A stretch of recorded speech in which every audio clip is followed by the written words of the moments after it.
এই গরমে ঠান্ডা ঠান্ডা কাঁচা আমের ভর্তা কার না ভালো লাগে, চলুন দেখি এটাকে কিভাবে বানাবো। আপনারা যদি শিলাস কিচেনে নতুন হয়ে থাকেন তাহলে অবশ্যই আমাদের চ্যানেলটিকে সাবস্ক্রাইব করে বেল আইকনটিতে ক্লিক করে নেবেন, যাতে আমাদের প্রতিটা ভিডিও সবার প্রথমে আপনার কাছেই যায়।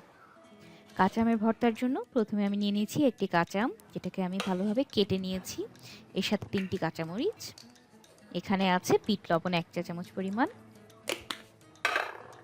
রাঁধুনি কাসুন্দি এবং চাট মশলা আপনাদের না থাকলে আপনারা এটাকে স্কিপ করতে পারেন। এর সাথে নিয়ে নিচ্ছি 1 চামচ পরিমাণে লবণ এবং 1 চামচ পরিমাণে চিনি।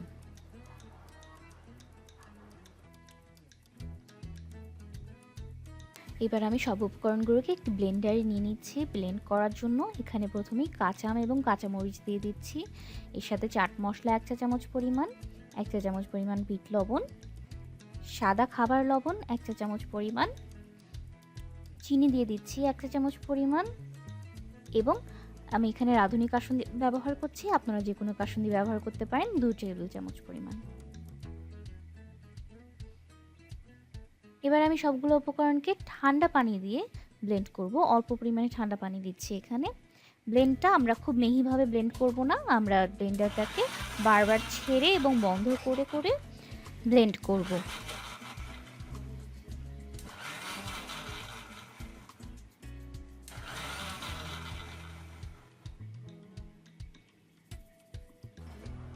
আমাদের আম ভর্তা রেডি হয়ে গিয়েছে। আমি ব্লেন্ডার থেকে নামানোর আগে লবণ এবং চিনিটা স্বাদ মতো হয়েছে কিনা দেখে নিয়েছি, আপনারাও একটু দেখে নেবেন। আম ভর্তাটা ঠান্ডা ঠান্ডা পরিবেশনের জন্য এর মধ্যে এবার আমি দিয়ে দিচ্ছি কিছু পরিমাণে আইস কিউবস। আপনারা অবশ্যই আমার কাঁচা আম ভর্তার রেসিপিটা ট্রাই করবেন এবং আমাকে কমেন্ট বক্সে জানাবেন যে আমার ভর্তাটা আপনাদের কেমন লেগেছে, আর পরবর্তীতে কী ভিডিও দেখতে চান সেটাও আমাকে জানাতে পারেন। ধন্যবাদ।